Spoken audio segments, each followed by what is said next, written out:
Hello and welcome to another episode of Toxic Love Transformation. I'm your host, Stephanie McPhail. And today I really wanted to talk about fear. There is a fear of failure that goes along with professional women that keeps us stuck repeating toxic relationship patterns. So definitely get some notes or get your notepad, take some notes, and stick around for the next 30 minutes or so because we're going to really dive in to the really important topic of fear because it's something that I hear being talked about all of the time. Okay, so something that I think is really interesting is that we work with professional women who have gone through a divorce and they're on the other side.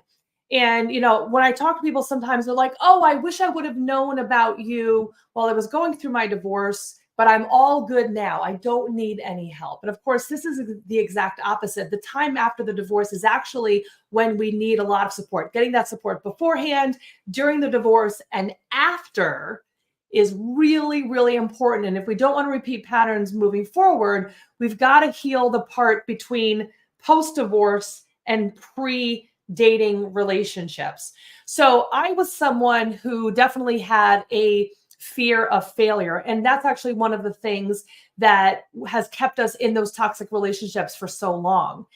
So we want to make sure that we're talking about how really we're going to transform that fear into empowerment so that you can move forward and have a more balanced and fulfilling life. Okay, so talking about the fear of failure. So fear of failure really is that fear that we're not going to do well, we're not going to be successful, it's not going to be perfect, whatever. And it keeps us from doing what we need to do. So what happens, and this is what I started to say before, is that when we have a fear of failure, we tend not to take risks where we need to. We tend not to get the learning and information that we need to get in order to do something different because there's a part of us that doesn't actually believe that it's possible for us to create something different. And so when we believe that it's not possible to create something different for ourselves, then we self-sabotage ourselves for creating something different. So then when we get into this next new toxic relationship, we can reiterate subconsciously, oh, look, you are a failure when it comes to relationships. You did this again. So instead of doing what we need to do to create something better for us, we repeat the old patterns that we've done before, which again keeps us in this negative cycle. So why does this happen? Well, of course, there are societal pressures.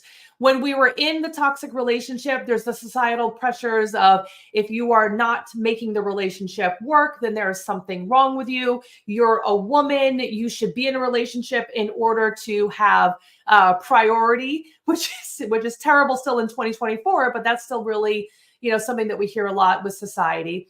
There's fear of, we are so used to being successful in other places in our lives that we think that we can figure things out. So let me do more research. We get into that research phase that I talk about all the time. We get into let me figure this out because if I can't figure out this relationship, then again, I am failing at my life. I am failing at what I should be doing for myself. So we really get stuck in this fear pattern. Again, that follows us as we move forward. And of course, when we talk about that following us, I think we also need to talk about the fear of failure, of failing other people.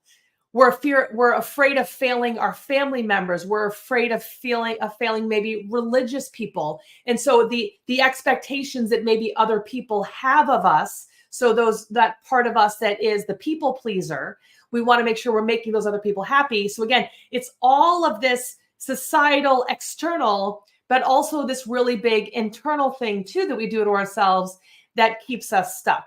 So when we don't address this fear, this is going to perpetuate the cycle of unhealthy relationships and hinder personal growth. We need to be able to look at that fear that we have and understand where it's coming from. Why is it that we have this fear? Is it because we are worried about letting other people down? Are we being too hard on ourselves? Are we thinking that we have tools to create healthy relationships that we don't actually have? We go to school to learn information on how to do our jobs correctly and how to, do things the proper way. But then when it comes to relationships, a lot of us didn't grow up with those skills.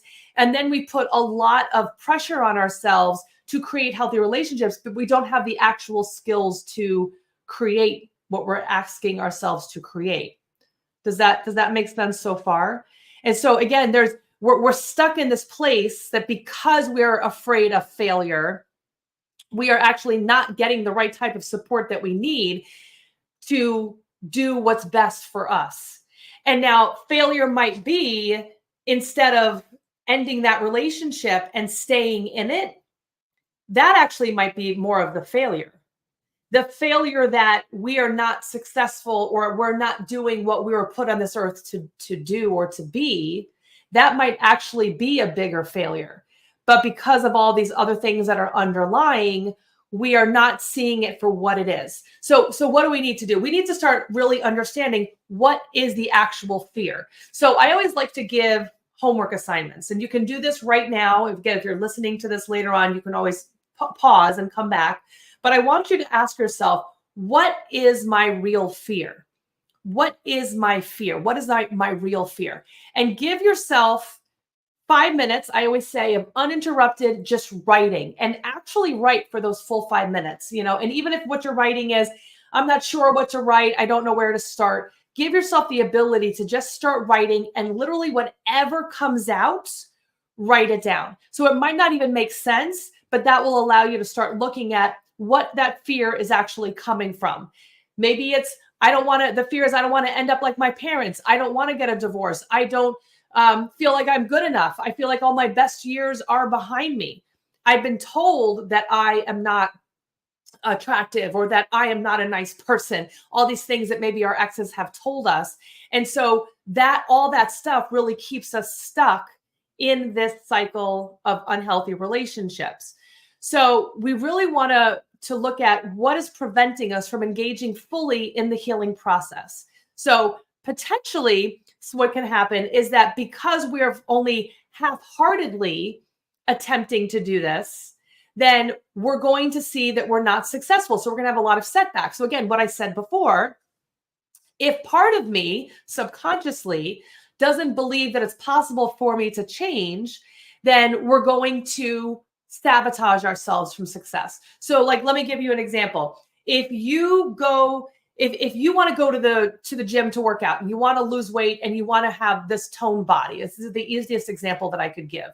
And you're told, hey, you can have this wonderful body too. But in your mind, you're saying to yourself, no, I can't have that. I am going to screw it up. I'm not going to be able to create the beautiful body that I'm looking for in my mind. And then without realizing it, you're not going to follow the things that you need to follow in order to create what it is that you're looking to create. So as women, we've had a lot of these fears, right? Is that we have believed, or we've told ourselves that we are some of the meanest to ourselves than we would be to anybody else. So we've told ourselves, you can't have that perfect body. You can't have that great relationship. You're not worthy of the big goals that you're looking to achieve.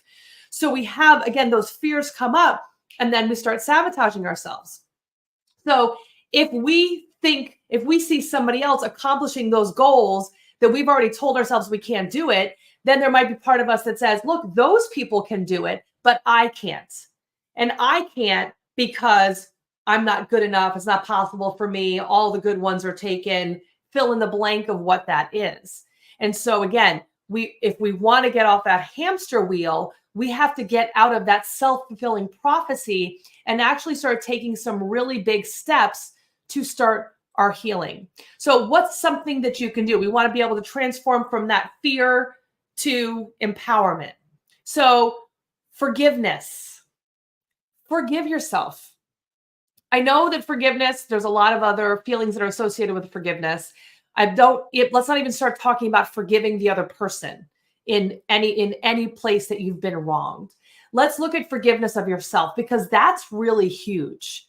If you are subconsciously blaming yourself for staying in the relationship as long as you did, If you are blaming yourself for not being attractive enough, for not being kind enough, for not being forgiving enough to them, you're blaming yourself for all of the bad things that happened, or you're just that anger that's there. If we can't move past all of that stuff, then we're going to stay stuck.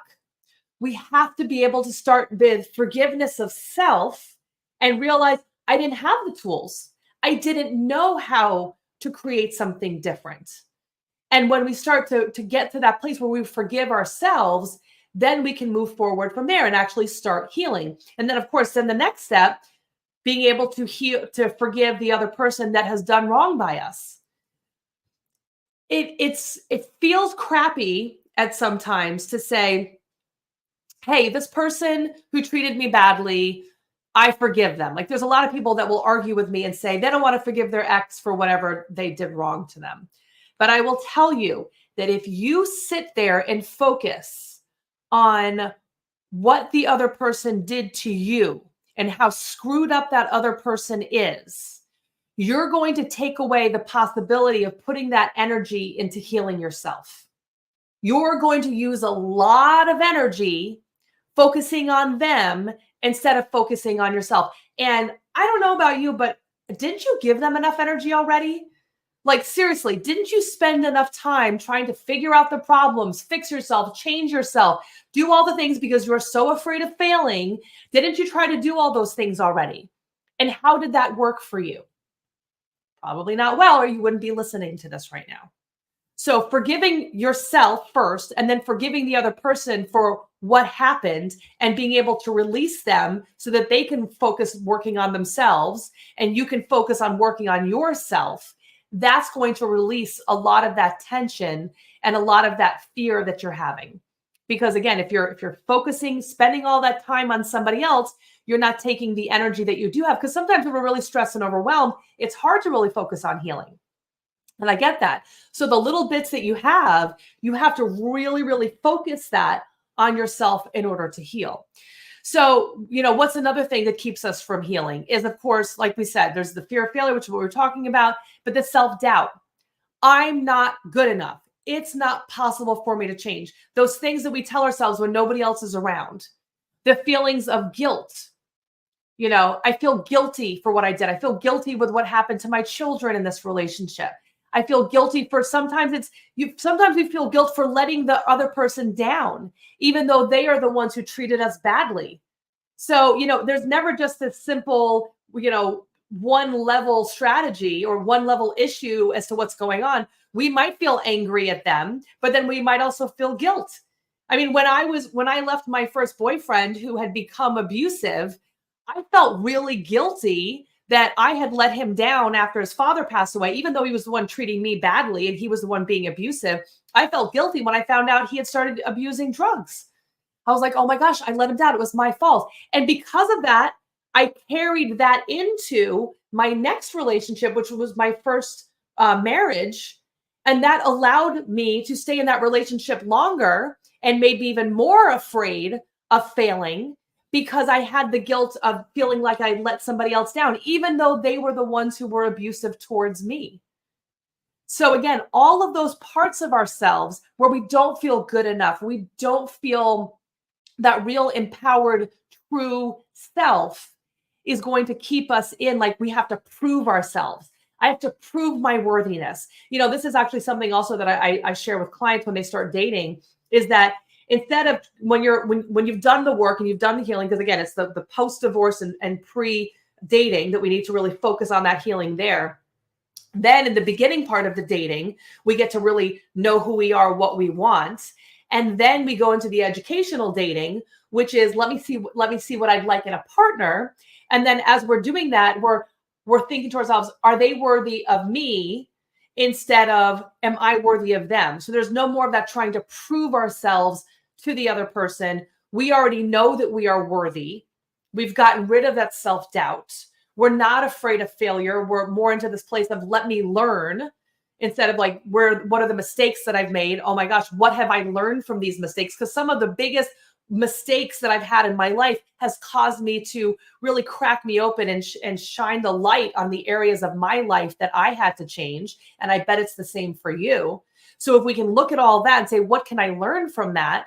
Then we can see what a better partner is. And we come from a place of that empowerment. And then we don't repeat those same patterns because we're not going into that automatic mode. We've got to get into that place of confidence. We've got to get into that place of optimism. I am deserving. It is possible for me to create a healthy relationship. I will not settle for toxic relationships in my life. I will speak up. My voice needs to be heard. All of those things. And I feel like I need to say this at this point too. A lot of the times we are super passive in our communication with people that we love because we are worried that we are going to offend them. We're worried that we're going to lose them. And that fear of abandonment is a really big fear and keeps us from speaking up. That fear again of that failing that relationship. So if I speak up, they're going to abandon me, then I'm going to fail again at that relationship. But again, if we've turned that around and we have that confidence, that optimism, the real self-esteem that we need in order to feel really strong and true to ourselves, we won't be afraid of failure. We would rather have the relationship not work than to mute ourselves, than to quiet ourselves and not share what our wants and needs are with someone else. So we're coming from a very, very different place when we do that. So one of the things that, when you look at when you do this work, what's so cool is looking at the other side. So again, go back to that example of weight loss. So we do that healing, right? We work on ourselves. We focus on the areas where we don't feel like we are enough.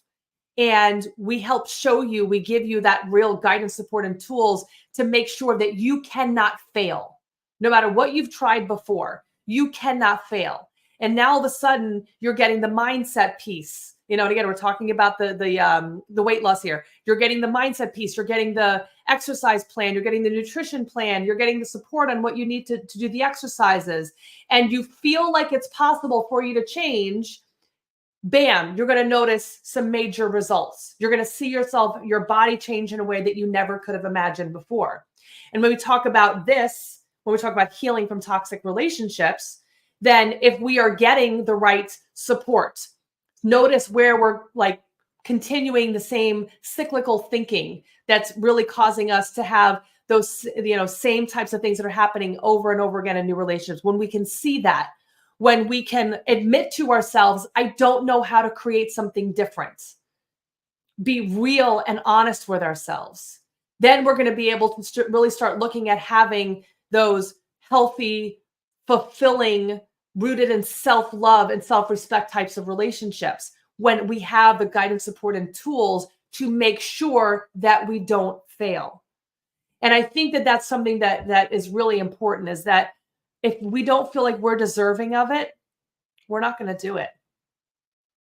We can get all the great advice in the world, but if we are not deserving or don't feel like we are deserving, and I'll tell you a hint right now, you are deserving because you are. You are a human being that was put on this earth to do wonderful, beautiful, amazing things. You are deserving of wonderful, amazing things. You don't have to prove that to anyone. And again, staying in something that keeps you away from those beautiful, amazing things, that is more of a failure than trying to force things that don't work. So admitting the areas that we don't know and getting the types of support that we need in order to shine a light in the areas that we don't know that we need help in is really important. And again, we have to be honest with ourselves. So if we forgive ourselves, like I screwed up, and I screwed up because I didn't know any better. It's okay. We didn't know any better. We learned. I don't know any better. Now what do I do? And now we can focus on success and actually really navigating what the journey that we need through having someone on the outside to really help us get out of our own head so that we don't stay stuck. I had a client of mine. And actually, I bring up this client in particular because she got married like I guess a month ago. Actually, maybe it's like a little longer than that now. Anyway, she was always she very smart, was in a relationship, toxic, ended that relationship. She got into another relationship, also not healthy. Again, really smart woman. She was going to research, she was going to figure it out. Then she gets into another relationship and she gets married to this person. And this person was not just toxic, he was also physically abusive. So now you add that other layer. Then they had a child together. So that other layer. And then she finally said, you know what? I'm not dealing with this anymore. I'm getting a divorce. And of course, he did the typical thing of trying to get her back and, doing all the things to make it really difficult for them to get a divorce. Well, she came to us. We worked with her. We helped her with all of the tools. And then she was really happy being single. And again, this is something I think is really important for us to talk about, because I don't want anyone to think that the solution is like, okay, and then they got married and lived happily ever after. Now, that is the case. She did get married and live happily ever after. But the part before that was really discovering who she was and admitting that she didn't know. That didn't make her any less intelligent, didn't make her any less of an amazing, wonderful, thoughtful, caring person. And I don't want you to stop being the wonderful, caring person that you are. I want you to step into that. And I want you to realize, all the great things that you were put here for. And you can't do those things when you stay stuck. So here's a question for you. How would things be different for you if you knew that you couldn't fail? Now, that doesn't mean future relationships might not be the right one for you, and that might not work out. You might have to end relationships that are not healthy, whether they're romantic relationships or they're friendships or family relationships, work relationships, fill in the blank. And when I say you could not fail, what if you now had the right tools, the right feelings in yourself to truly know who you are and what you wanted, so that you know that if things don't work out, it's not the end of the world. You're not going to be, destitute and alone and sad forever. You know that you are worthy and you're going to create something better for yourself, that something better is coming to you, and that this is why this relationship might have to end, because you are able to create something different for yourself. You are able to be the creator of your own life. How would that feel for you? And how would that feel for you if you had the ability to know that a year ago, or 2 years ago, or 10 years ago? How would your life be different if you already knew that you couldn't fail?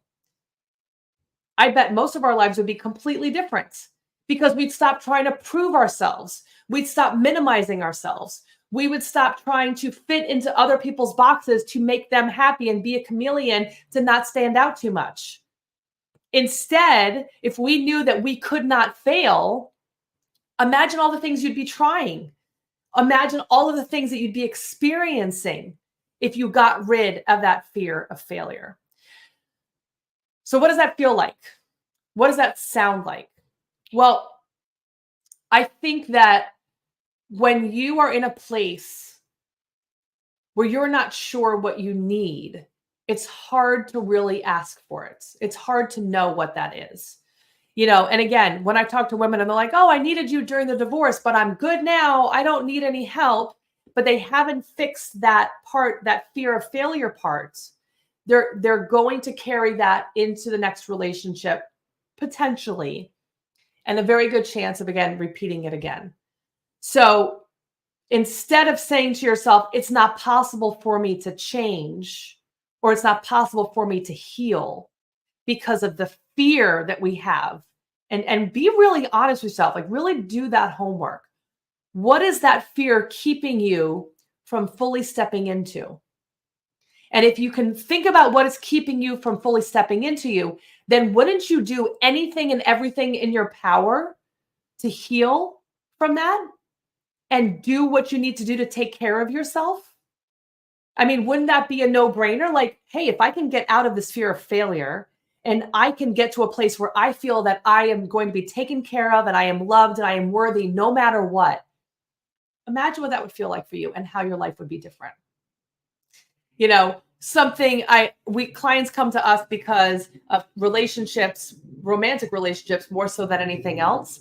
But as they start to lose that fear of failure, they're asking for better paying jobs. They're being able to move cross country. They're traveling the world. They're living lives that they never could have imagined living before because they're not afraid of failure anymore. They're not afraid that things are not going to work out for them because they trust themselves to make the right decisions and do well for themselves, whether that means stay single for just a period of time, forever, or get into another relationship without fear that if that doesn't work out, they're going to be alone forever, that they'll be able to actually end that relationship because they know that they can create and they will find a relationship that is better suited to them because they don't have to prove themselves to anybody anymore. So I hope that was helpful. And I guess I should say too, when David works with people with Psyche is just so cool because there is so much to be said about subconscious beliefs about what's possible for us. So if we don't believe that it's possible subconsciously, then we will self-sabotage ourselves into creating what we subconsciously believe. So when we do Psyche, when David does Psyche with a client, he's able to look at the underlying stuff that we're sabotaging ourselves for. So if that fear of failure is a big part for you, he can help you understand where that's coming from, especially for those of you who are like, I'm not really sure exactly what's going on with what am I afraid of. So he can really help you dig into that so that you can figure it out. And then we clear that negative subconscious belief and make it into a more positive one. I am successful. It is possible for me to create my best life, whatever it is, it needs to be changed and shifted. And then you can see those changes much more quickly at a much quicker rate. So I think that's it. Are there any questions? I will also say too, obviously, if there's ever a question after one of these, you can always leave me a message in the comments. I can go back and answer them. Just make sure you tag me so that I can see it. But if there's no questions right now, I just want to tell everyone, thank you so much for coming in. I always love hanging out with you. And never forget, you are way stronger than you realize. See you next episode. Bye, everybody.